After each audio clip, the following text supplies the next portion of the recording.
Hidden strength. The iron gates of Ironcliff Military Academy felt like prison bars as Corporal Zara Nightwell stepped through them. She'd traded desert warfare for classroom politics, and somehow this felt more dangerous.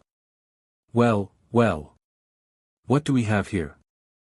Riker Ashford materialized from the shadows of the main building, flanked by his loyal followers. Everything about him screamed privilege, from his perfectly pressed uniform to the condescending smirk playing across his lips. His reputation preceded him, youngest squad commander in Academy history, undefeated in combat trials, and merciless to anyone he deemed weak. "Corporal Nightwell, reporting for duty," Zara said neutrally. Riker circled her like a predator. "Nightwell. Interesting name for someone who looks like they've never seen real combat. Tell me, Corporal, what makes you think you belong here?" Before she could answer, a deep voice cut through the courtyard. "Ashford, unless you've been promoted to welcoming committee, I suggest you get to formations." Captain Jackson Reeves stood in the doorway, arms crossed over his broad chest. Where Riker was all sharp angles and aggression, Jackson moved with the quiet confidence of someone who had nothing to prove. His gray eyes met Zara's, and she felt an unexpected jolt of electricity. "Just introducing myself to the fresh meat, Captain," Riker said smoothly. "Wouldn't want her to feel unwelcome." "How thoughtful." Dismissed. Riker left, but his parting glance promised trouble. The wilderness survival exercise came 3 days later. 20 cadets dropped in remote mountains with minimal supplies. Zara deliberately fumbled with her compass, took wrong turns, built a sloppy shelter. But her eyes never stopped scanning, cataloging, analyzing. She saw Riker's group vanish into a restricted zone. Saw the brief flash of unknown vehicles. Saw things that shouldn't be there. "Having trouble, Nightwell?" Jackson appeared beside her campfire, his presence both comforting and unsettling. "Just learning the ropes, sir." His eyes searched hers. "Something tells me you know more ropes than anyone here realizes." A scream shattered the night, cadets trapped under a collapsed rock shelf. Everyone froze. Zara's instincts screamed to move, but revealing herself now could compromise everything.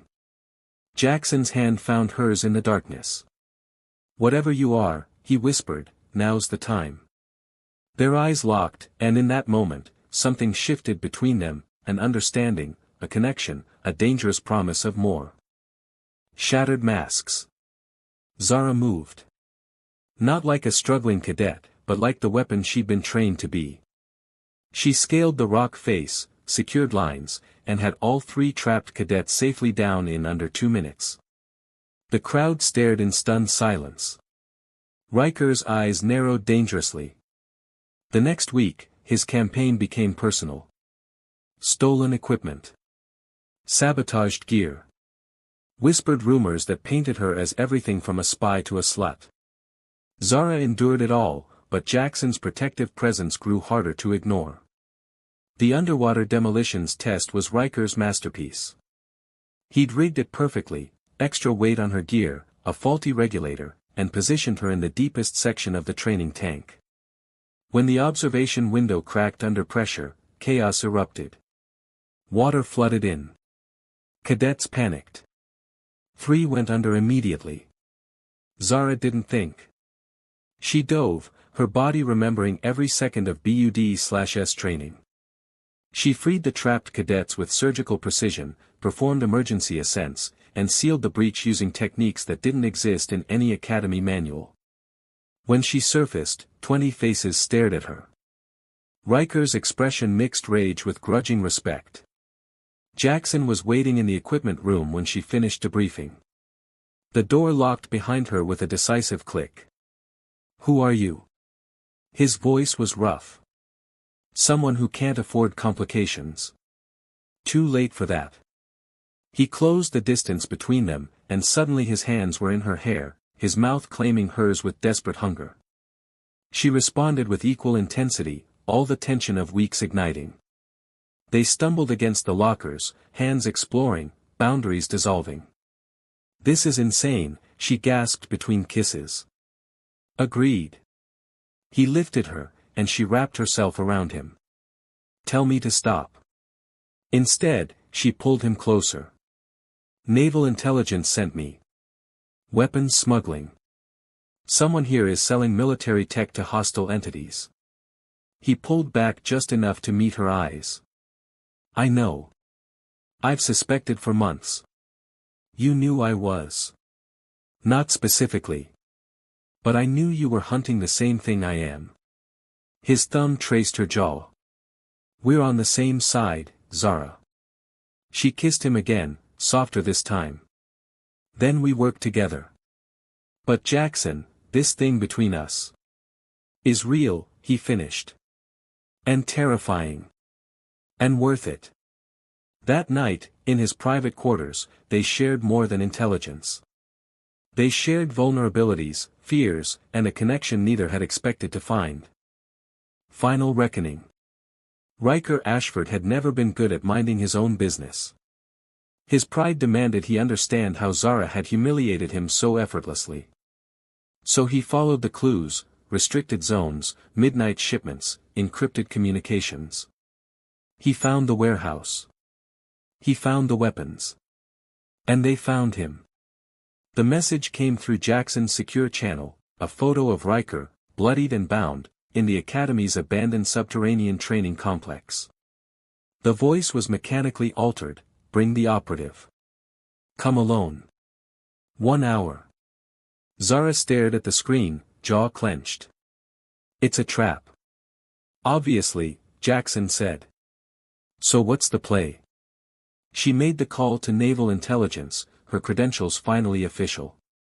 Within minutes, her commanding officer's face filled the screen. Lieutenant Commander Nightwell, you are authorized to terminate your cover. Backup is 30 minutes out. We don't have 30 minutes, sir. Then make it work. That's why you're a SEAL. The Academy's hallways emptied as she strode toward the commander's office, Jackson at her side. She kicked open the door where the senior staff huddled. Lieutenant Commander Zara Nightwell, DevGru. This facility is now under military authority. The room exploded in confusion. But she was already moving, tactical gear replacing her cadet uniform, weapons checked and loaded. Jackson matched her pace. You don't have to do this alone. You're not trained for. I'm coming. His tone left no room for argument. You trust me or you don't. She did. God help her, she did. The underground complex was a maze of concrete and shadows. They moved as one unit, her SEAL training complemented by his intimate knowledge of the facility. Contact came fast, mercenaries, well-armed and professional. Zara was faster. She cleared rooms with lethal efficiency while Jackson covered her angles. They found Riker in the central chamber, along with the Academy's quartermaster, the traitor they'd been hunting. The firefight was brief but brutal. When the smoke cleared, Zara stood over the quartermaster, weapon steady. It's over. Backup arrived as promised. Riker, freed and shaken, approached her.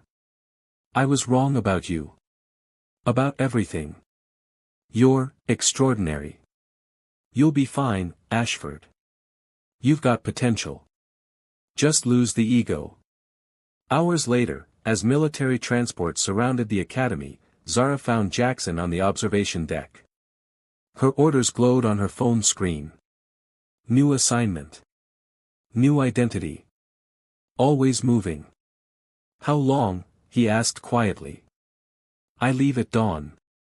He turned her to face him, hands cupping her face. Then we have tonight.